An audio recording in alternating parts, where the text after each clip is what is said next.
In this podcast, we're going to be talking about mastering ear training. How long will it actually take you to develop that really powerful ear?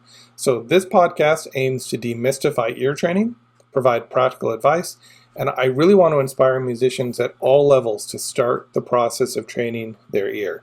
Even if you're not a musician, even if you just love listening to music, ear training is critical for opening up what you can hear in music. You're going to hear more textures. You're going to hear counter melodies, you're going to hear rhythms you didn't know existed, and you're going to hear instruments that you had no idea were in that composition before. Ear training is powerful, and it is for everybody. So we're going to get right into this topic. Welcome to the Your Music Mentor podcast. I'm Kevin Ure, and I'm here to train your ear. I'm an author of several textbooks on music composition, ear training, and music theory. Let's talk about what is ear training? This question of what is ear training? In the most simplest form, it's a process of developing your musical ear to recognize and understand various elements that we hear in music. It could be intervals, chords, melodies, modes, sections, cadences. There's all these aspects of music theory that come into the process of ear training. And to develop your ear, you actually don't need any music theory knowledge. You can learn it along the way, but it does help to just know the basic names of the notes, and if you know how to build a major, minor, triad, things like that, that would be helpful too. But ear training is something that really enhances your musicality, your improvisation skills, and your overall musicianship. So if you have a solid understanding of how to play your instrument, that's great. You're able to create the technique that is necessary to perform at a high level. But what if you need to sight read a piece? What if you need to know what the piece sounds like before you start playing it? Ear training can play a role in that. You can preview a piece mentally in your head, and you will do a better job actually performing it, because if you can hear it, you can often play it. Ear training will also help you when you're performing in an orchestra or listening to an ensemble. You'll be able to keep better track of what other instruments are doing in the ensemble, or if you're in the audience, you'll be able to hear the subtle intricacies that composers often place into a composition that go unheard. Maybe it's a subtle counter melody. Maybe it's a switch from the English horn to the oboe, a texture that can be seamless when done correctly by a good orchestrator. But you can hear these things and you'll know that something important is changing about the piece.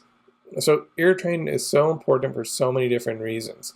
Even just for the general population that doesn't even care if they can develop their ear or listen to music, it can develop spatial reasoning so that you have a greater understanding of space in time.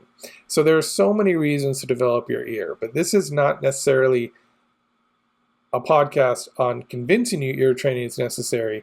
This is one that is designed to tell you how long it's actually going to take for you to master these skills and to give you some tips to get started. We have to talk about the L word, the learning curve, okay? There is a learning curve, and there are common struggles the beginners face. So identifying intervals, distinguishing chords from each other, major versus minor. These are things that beginners tend to have some difficulty with. And it's partly because of the way that they approach ear training. If you are not trying to hear the sound of each interval, the characteristic sound, then you are not approaching ear training in the best way, in the way that's going to help you long term. Often what musicians will do is they'll choose a song they're very familiar with. A common one is Here Comes the Bride. It uses a perfect fourth in the beginning. Here comes, bum. That's a perfect fourth. Here comes the bride. Here comes the bride. And what I've seen some people say is that the reason that songs are a problem, and this is not the real reason why they're a problem, but the reason that songs are a problem is because they're in a particular key. So let's say Here Comes the Bride is in C major.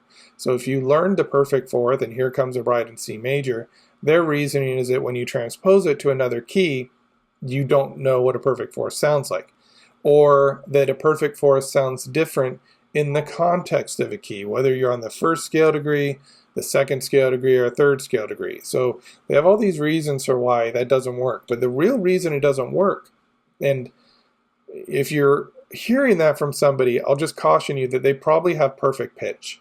Because the people that have difficulty transposing tend to be people with untrained perfect pitch. They just have a natural ability and they've never trained their relative pitch, because they tend to have to know the exact transposition and the exact notes they need to switch to. So if you're going to sing a C to an F, they'll sing a C and an F perfectly. If you then say now transpose it up a fourth, they have to figure out what the transposition is. So first they go C, D, E, F. Okay, so F. And then a fourth above the other F is a B flat. Okay, so now I need to sing an F to B flat. And then they'll sing F to B flat. They won't have the ability to just instantly transpose it the way somebody with relative pitch would. I'm not saying all of them, because if you train your ear with perfect pitch, you can develop this ability pretty quick.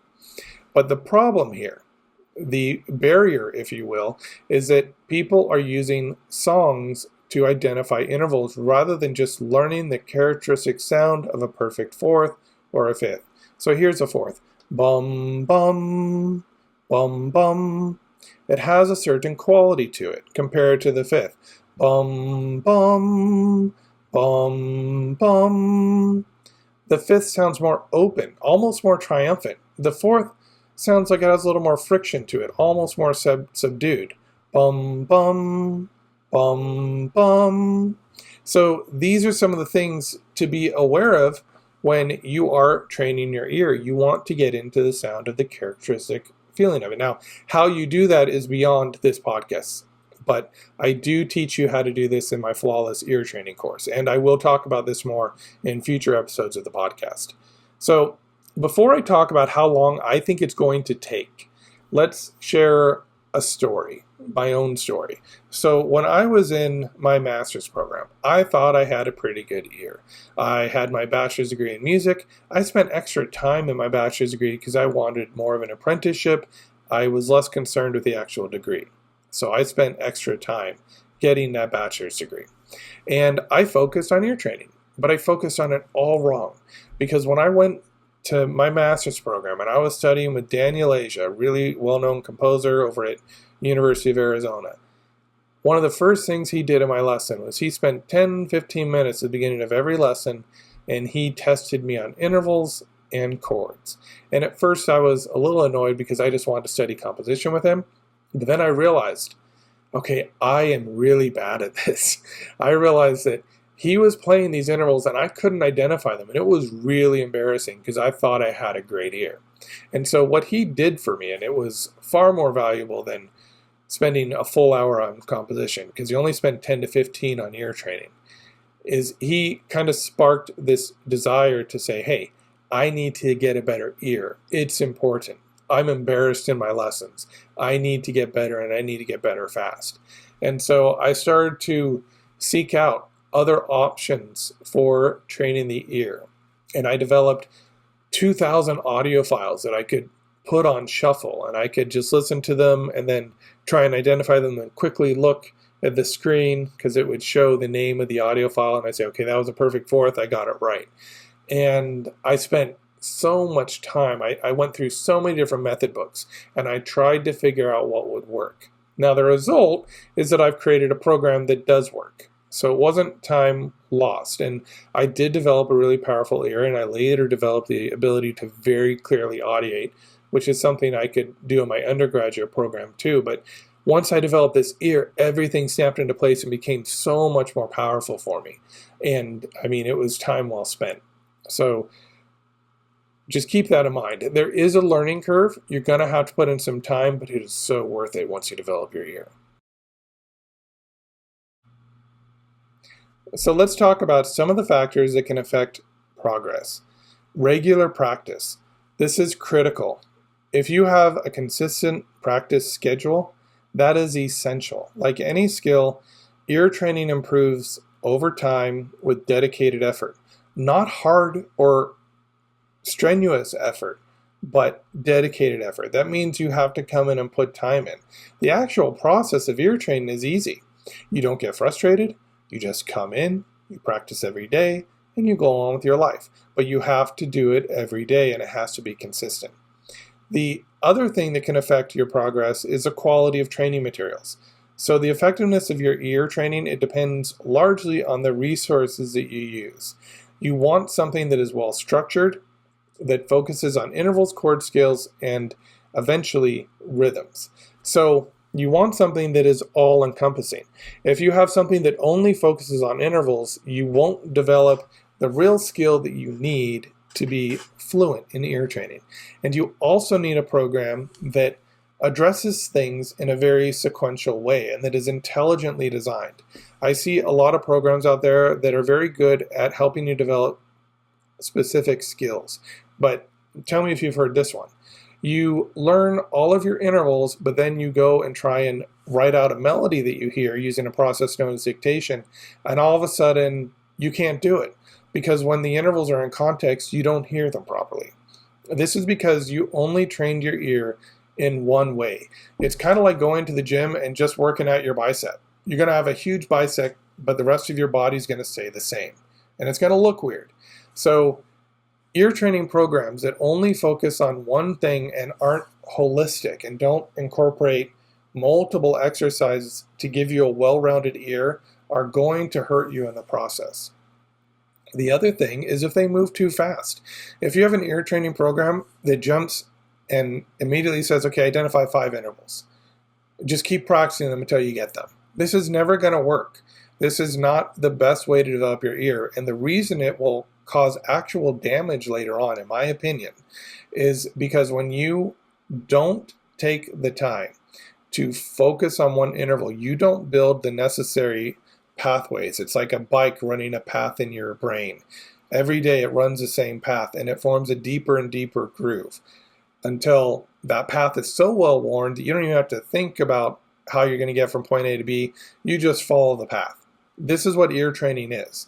And if you learn too many intervals at once, it's like taking 12 different paths, just alternating them every day on the way to and from wherever you're going. You never have any consistency, and those paths don't get well worn. In fact, they erode into each other. So we want to avoid that. We want to have something that's consistent and holistic. We want something that treats the whole ear using a sequence that provides a little bit of stress so that you can learn, but then also is easy enough that you don't struggle too much. But again, frustration's good too. We'll talk more about this in future episodes as well. Another thing to consider is that your individual aptitude also plays a role. So everybody's learning pace varies. Some people will naturally pick up ear training fast, while others may need more time. Just be patient, and every small victory you get, celebrate it. Be proud of it. If you're taking like my flawless course, for instance, if you take that course and you are on quiz number 2 and it takes you 10 times to pass it, that is a victory because you can now do what you couldn't do. I recently had a student email me, and I'm actually very proud of the student's progress, but this student said that quiz 3, he just passed it, but they took 26 times to pass it. But the thing about that is, even if after 26 times you memorize it, you put in the time, you put in the effort, and you're ready to move on. And it doesn't matter that it took 26 times, because now this student is just inching closer and closer to having a powerful ear. Whereas a person who never picks up a course, who never starts, their ear's not going to improve. They're just going to wish they had a better ear. This person will eventually, because of that persistence, have an amazing ear. They just have to keep going. And that is really the secret to ear training. So let's also talk a little bit about pitch perception. Perfect pitch, also known as absolute pitch. So if you have this, ear training is going to be a little bit easier for you in some ways, but you still need to develop relative pitch. As I said in the beginning with the idea of the perfect fourth or other intervals. If you transpose them, somebody with perfect pitch typically needs to know intellectually what notes they have to sing or what notes they're being transposed to. Somebody with perfect pitch can't simply have a starting note and then immediately sing whatever melody you want them to sing. They'll have to calculate the intervals, maybe even transpose them. Now, I've worked with a lot of students that have perfect pitch. In my 8 years of teaching in the university, that's 2 to 3 semesters per year. You can do the math there. I had at least 2 to 3 students in every class, with the exception of, I think, one class where nobody had perfect pitch or nobody wanted to tell me they had perfect pitch. It's one of those two. They got smart towards the end, and they stopped telling me they had perfect pitch because I made it harder for them. So if, I'd often talk to these students and I'd learn more about perfect pitch and their experiences. And without fail, untrained perfect pitch has a few issues. One issue is that they tend to have trouble singing perfectly in tune. Another issue is that they have trouble transposing. So this is something I want to talk about later in a different podcast, but I just want to introduce this idea of perfect pitch. It's this rare ability to identify any musical note without a reference. It's widely considered a natural talent, and we're going to talk about whether or not that's actually the case at some point too. We're also going to talk about the other type. That's just the counterpart to that, relative pitch. Relative pitch is more common. It involves comparing notes to a reference pitch. So if I say bum, can you sing a fifth above that? Bum, bum. That's relative pitch. I sang a proper perfect fifth. So that would be an ability to sing relative to a note that I've already sang. So if you have perfect pitch, I would say your ear training journey is easier because we don't have to open up your ear. Your ear is open. You can hear every note in a chord. You have a good leg up on somebody that doesn't have perfect pitch. If you have relative pitch, the process is going to be a little bit slower, but there are advantages to just having relative pitch. This is something I want to dive deeper into later on. But these are all factors that can affect your progress. The type of pitch perception you have, your individual aptitude, your quality of training materials is really important. And the most important thing next to quality of training materials is regular practice. Because again, regular practice, I would say, is the most important thing. But if all you do is interval training every day, that's not going to get you the skills you want. So let's talk a little bit about strategies for effective ear training. So active listening. We want to talk about this process of active versus passive ear training. I think you need both. So active ear training is where you actively engage with music. It could be analyzing melodies, harmonies, and rhythms. That is really important for ear training. You also want to do things that just focus you to think about the intervals that you're singing or that you're going to perform. This is active ear training. Passive is something that you can do without thinking. So one of the things I do is a mirror exercise where you sing this exercise every day kind of as a warm-up. Eventually it becomes second nature. You stop thinking about it. Other things you can do are my daily routines. So my daily routines, they go through the fundamentals. It takes you through scales, intervals, chords, and you practice it every day until you've mastered it. So it goes from being active to passive. So passive is something you don't have to think too much about. Another effective ear training strategy would be using interval recognition tips. So there could be various apps or exercises for interval identification. Now, you want to be careful when choosing an app because you want to use a real piano sound. You want to use something that has overtones. The other thing is that if you're not a pianist, I still recommend learning ear training on the piano because it's the most effective instrument for hearing low, middle, and high notes. And it's a full range of notes that we typically hear in music. So it's really useful as a tool. We can test you on the low and the high. You will progress faster in ear training on your own instrument, but you will always be practicing your instrument. And if you start on the piano and start to hear notes on the piano, then when you actually go to your instrument, you'll hear the notes on your instrument as well. It will translate. So I always recommend using a piano sound to develop your ear at first. But you have to be careful of apps that use MIDI sounds, where there are no overtones. When you eliminate the overtones, then you eliminate the true quality and realistic sound. And it actually makes it harder to go from an app like Earmaster is one to an actual professional application where you're trying to identify chords in context from a real pianist. So interval recognition is important, but the way you do it also matters. Chord progressions can be very useful. You want to learn to recognize common chord progressions like 1, 4, and 5. My Flawless course goes into this as well. I'm not necessarily advocating that you go with my Flawless course.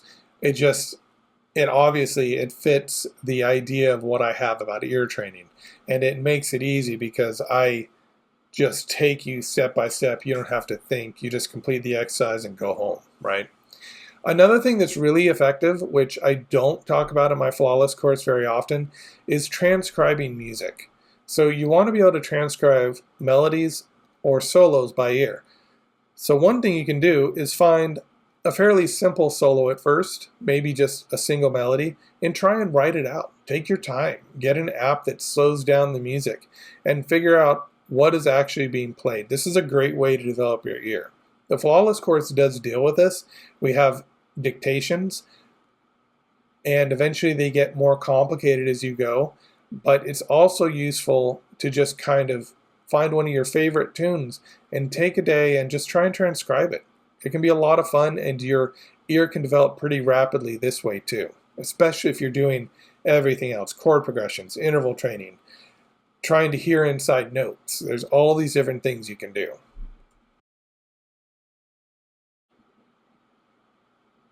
Okay, let's set some realistic expectations here. You need to have a realistic time commitment. You've got to be honest about this. Ear training takes time. Now, it can take several months before you see noticeable improvements with most ear training programs. What I do in my Flawless course is I try and open up your ear immediately, and most students start to see results after about a week, some even sooner than that, some take a little bit longer. Again, it's very individual specific. So don't worry if it takes you longer, but you need to be a little bit realistic about the time commitment. Training the ear is one of the most subtle arts. It's not like a visual art where you can just see the colors and you can learn by observing. Ear training is a subtle art that requires you to slowly develop the ear. So this is important. It can take months to see noticeable improvement. I think to get a really powerful ear for most people, after about 6 months of ear training, you're going to feel pretty good about yourself. If you make it to a year, you're going to feel pretty confident that your ear has changed in ways that you didn't know were possible.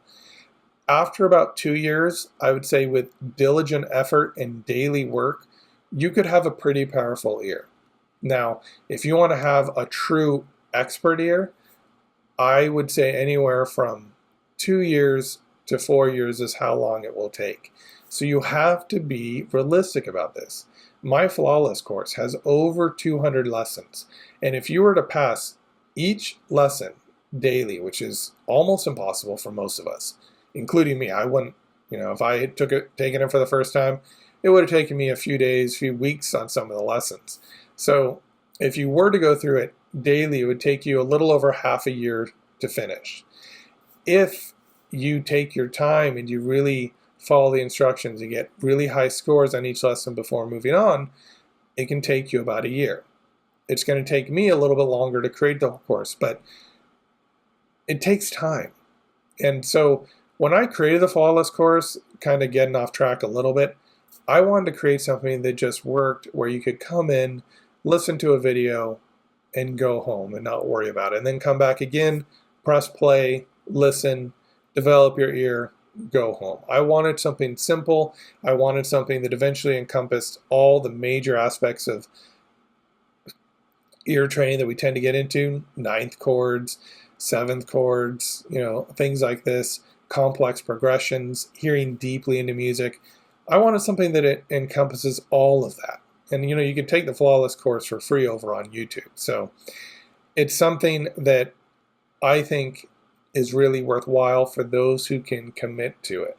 But it takes time.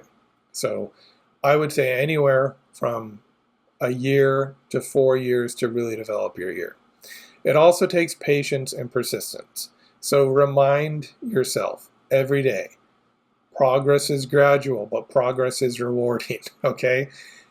It's gradual. And that's a good thing, because if progress was overnight, you probably forget it. If it's gradual, you're slowly building on your skill and you're slowly improving. So remember that progress is going to be gradual, but the rewards are so worth it. So set realistic expectations. Don't get burnt out. Just do 1 video a day. Do not do 2 videos a day. Don't spend more than 45 minutes to 1 hour ear training every day. And ideally, cut it down to 30 if you can, because you want to have really concise sessions. In the beginning, you may need more like 45 minutes, maybe even an hour. That's okay. But eventually cut that down to 30 minutes. And then just go about your day. Listen to music, play music. That will be ear training in itself, whether you know it or not. As you listen and perform, your ear will continue to get better.